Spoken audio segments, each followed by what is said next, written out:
Hello everyone. आज हम इस वीडियो में मैथ्स के पेडागोजी के क्वेश्चन देखेंगे जो प्रीवियस ईयर में आए हुए हैं। तो हमने ऑफलाइन वाले लगभग सारे प्रीवियस ईयर करवा दिए हैं। अगर आप देखना चाहते हैं तो आप चैनल पे जाके सारे वीडियो देख सकते हैं। और अभी हम ऑनलाइन वाले सारे क्वेश्चन पेपर कर रहे हैं जो लगभग हो चुके हैं, और जो बचे हुए हैं उसको हम करवा देंगे।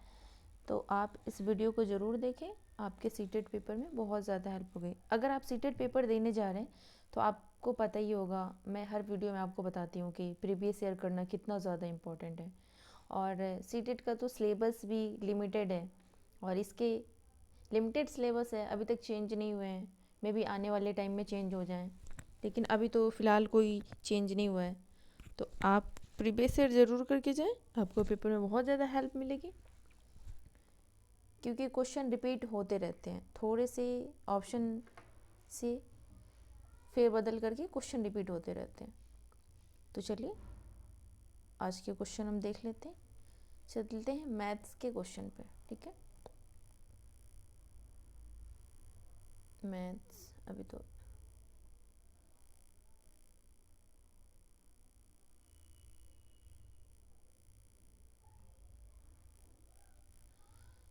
Pedagogy, sorry question number first कहाँ गया। वेट एक सेकेंड, वेट करेंगे आप। Question number first,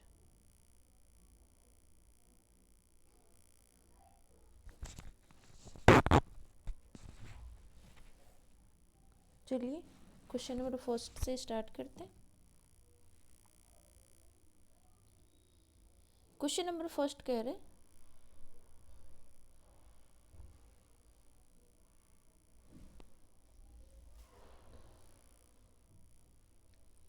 question number first है ये।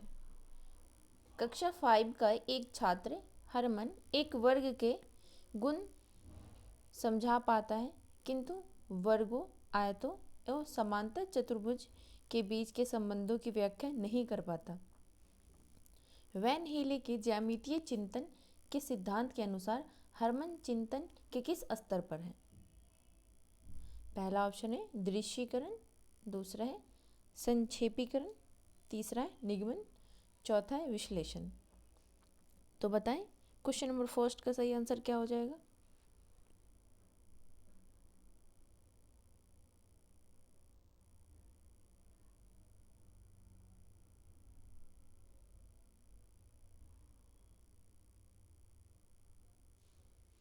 बताएं क्वेश्चन नंबर फर्स्ट का सही आंसर क्या होगा?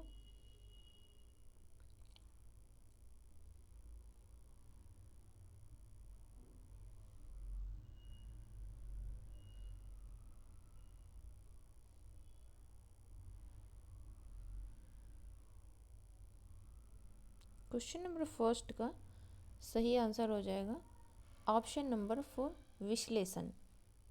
क्वेश्चन नंबर सेकंड देखते हैं।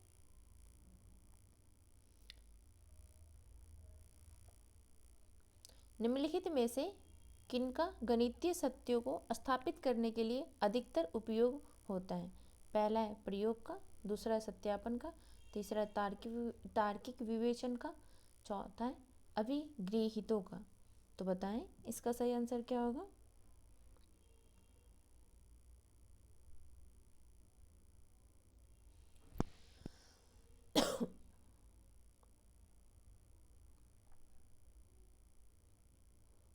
इसका सही आंसर हो जाएगा ऑप्शन नंबर 4, सी, तार्किक विवेचन का और अभिगृहीतों का।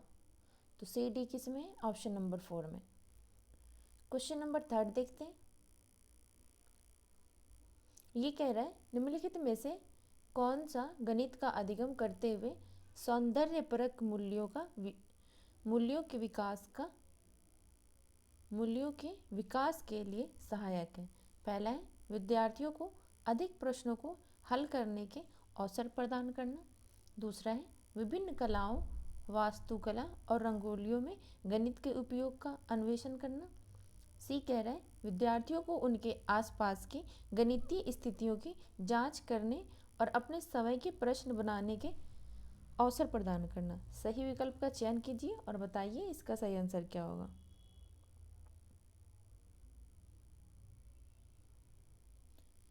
इसका सही आंसर हो जाएगा बी और सी।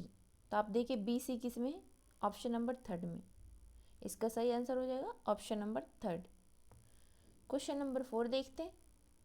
व्यक्तियों का उनके समय के पिछले प्रदर्शन या स्कोर के सापेक्ष उनके प्रदर्शन या अंकों की तुलना की जाती है।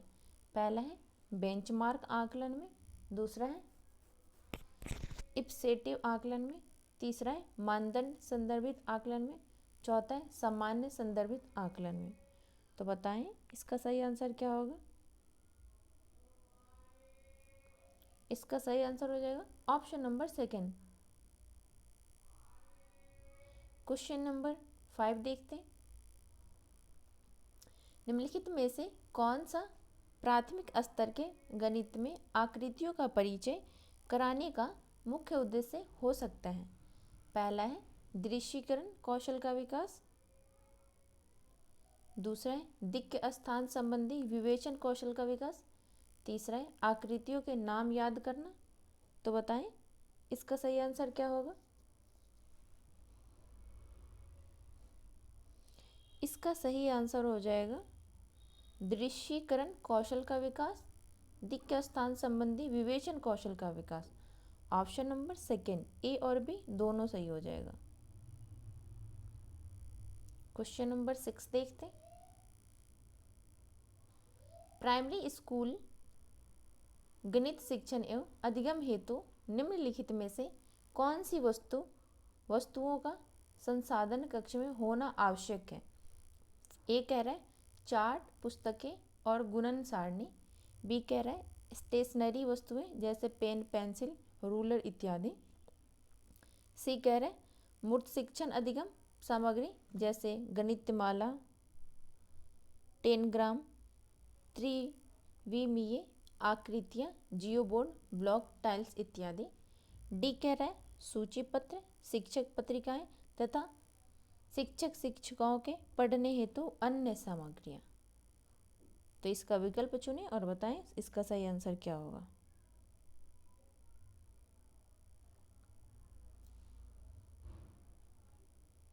हम आपको ये बता देते हैं इसका ऑप्शन नंबर बी नहीं होगा। स्टेशनरी वस्तुएं जैसे पेन, पेंसिल, रूलर इत्यादि, ऑप्शन नंबर बी नहीं होगा। अब बताएं इसका सही आंसर कौन होगा। इसका सही आंसर हो जाएगा ऑप्शन नंबर ए, सी और डी। तो आप ये देखिए ए सी डी किस में है, ऑप्शन नंबर 4 में। तो सही आंसर हो जाएगा ऑप्शन नंबर 4। क्वेश्चन नंबर 7 देखते हैं। कक्षा 5 का एक विद्यार्थी विभिन्न ज्यामितीय आकृतियों को उनके गुणों और विशेषताओं के अनुसार पहचान सकता है और समूहीकरण कर सकता है। निम्नलिखित में से कौन सा संज्ञान कौशल सर्वाधिक उपयुक्त रूप से बच्चे के उपयुक्त कार्य को पूरा करने में सहायता करता है। पहला है आगमन, दूसरा है अपघटन, तीसरा है उत्क्रमणीयता, चौथा है वर्गीकरण। तो बताएं इसका सही आंसर क्या होगा।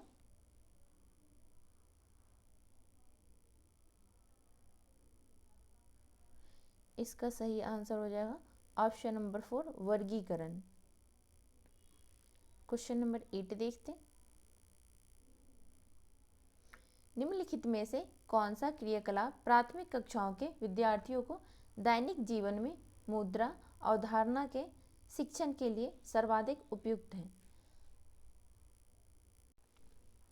पहला है भूमिका निर्वहन आयोजित करना, दूसरा है समीप के बाजार जाकर, सी कह रहा है विभिन्न प्रकार के मुद्रा परिवर्तन के नियमों के शिक्षण द्वारा, डी कह रहा है कलन विधि का उपयोग करना।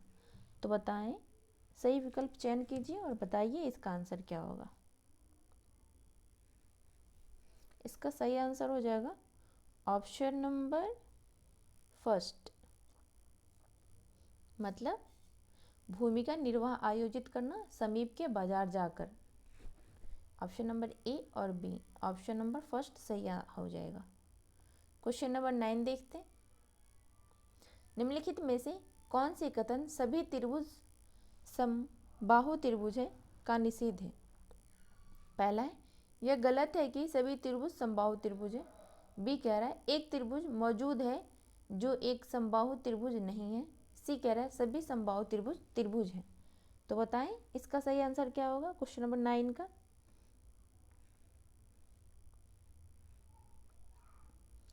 इसका सही आंसर हो जाएगा, यह गलत है कि सभी त्रिभुज समबाहु त्रिभुज है। एक त्रिभुज मौजूद है जो एक समबाहु त्रिभुज नहीं है। तो इसका सही आंसर हो जाएगा ऑप्शन नंबर फर्स्ट ए और बी दोनों। क्वेश्चन नंबर 10 देखते हैं। एक बालिका व्यक्त करती है यदि रेखा A B Rekha C D से छोटी है और रेखा सी डी रेखा ई एफ से छोटी है, तब रेखा A B Rekha E F से छोटी होगी। मापन के कौन से गुणधर्म का यहाँ उल्लेख किया गया है? पहला है सहचारी गुणधर्म, दूसरा है कर्म विनिमय गुणधर्म, तीसरा है संक्रामित गुणधर्म, चौथा है संरक्षण गुणधर्म। तो बताएं इसका सही आंसर क्या होगा? इसका सही आंसर हो जाएगा ऑप्शन नंबर 4 संक्रामित गुणधर्म। क्वेश्चन नंबर 11 देखते हैं। कक्षा फर्स्ट के बच्चों को गिनती और अंक की अवधारणा के शिक्षण हेतु निम्नलिखित में से कौन सा खेल विधि का एक उदाहरण है? पहला है शिक्षक शिक्षिका बच्चों को खेल के मैदान में लेकर जाएं और उन्हें गिनती का पाठ करवाएं। दूसरा है बच्चों को कुछ भी खेलने की अनुमति दें क्योंकि यह अंकों के ज्ञान और गणन कौशल को बढ़ावा दे सकता है। तीसरा है शिक्षक शिक्षिका मूर्त वस्तुओं जैसे पत्थर के टुकड़े, टोकन, मोती आदि का उपयोग करें और बच्चों को निर्देशानुसार इन वस्तुओं से खेलने की अनुमति दें। चौथा है शिक्षक शिक्षिका अंक चार्ट का उपयोग करें और संकेत पॉइंटर का उपयोग करते हुए कक्षा में बैठे सभी बच्चों को दिखाएं। तो आप बताएं इसका सही आंसर क्या हो जाएगा?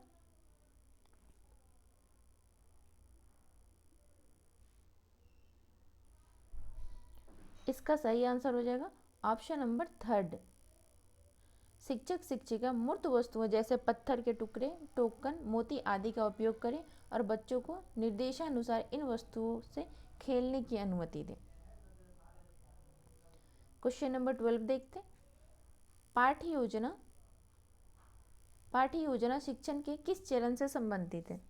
पहला है प्री एक्टिव, दूसरा है इंटरएक्टिव, तीसरा है पोस्ट एक्टिव, चौथा है इंटरएक्टिव और पोस्ट एक्टिव। तो बताएं इसका सही आंसर क्या होगा? इसका सही आंसर हो जाएगा option number first pre active.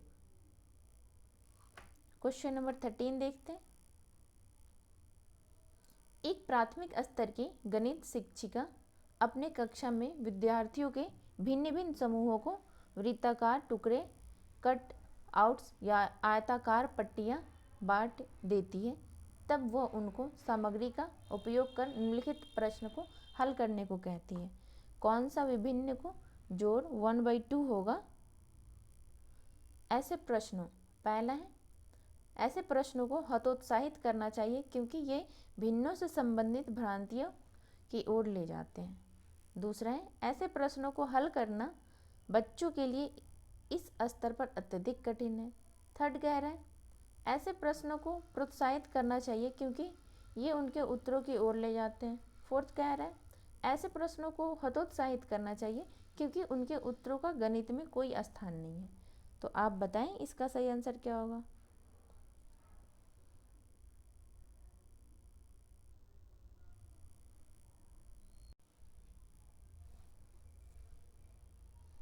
Question number 13 का सही आंसर बताएं।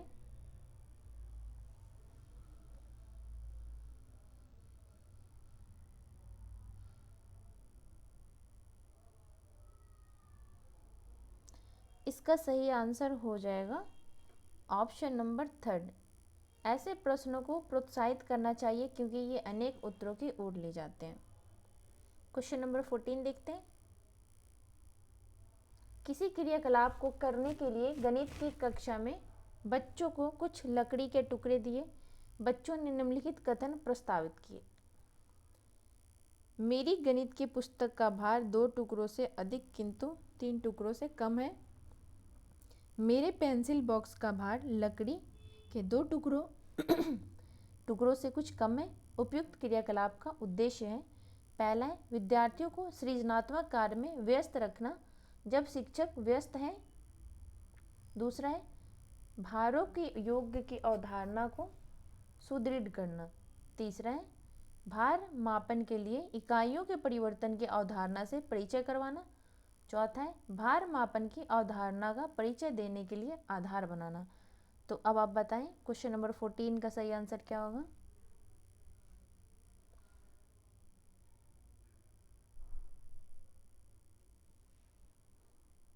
चलिए हम आपके लिए इजी कर देते हैं। ऑप्शन नंबर फर्स्ट नहीं होगा और सेकंड नहीं होगा, तो बताएं थर्ड और फोर्थ में से सही आंसर क्या हो जाएगा। इसका सही आंसर हो जाएगा ऑप्शन नंबर 4। ठीक है, भार मापने की अवधारणा का परिचय देने के लिए आधार बनाना। क्वेश्चन नंबर 15 देखते हैं, आज का लास्ट क्वेश्चन है। ये कह रहे हैं निम्नलिखित में से आकलन की कौन सी तकनीक गणित में रचनात्मक आकलन का हिस्सा नहीं है। पहला है पोर्टफोलियो, दूसरा है रूबिकस, तीसरा है अवलोकन, चौथा है सत्र अंतः परीक्षा। यह नहीं पूछ रहे, आप ध्यान से क्वेश्चन पढ़ेंगे। इसका सही आंसर हो जाएगा ऑप्शन नंबर 4 सत्र अंतः परीक्षा, मतलब टर्म एंड एग्जामिनेशन। तो आज हमने इस वीडियो में मैथ्स के 15 मार्क्स के पेडागोजी देखे, तो आप इस वीडियो को ज़रूर देखें, आपके पेपर में बहुत ज़्यादा हेल्प होगी। आई होप कि आपको वीडियो अच्छा लग रहा होगा, आपको हेल्प कर रही होगी। इस चैनल को सब्सक्राइब करें, वीडियो को लाइक करें और शेयर करें। थैंक यू, मिलते हैं नेक्स्ट वीडियो में।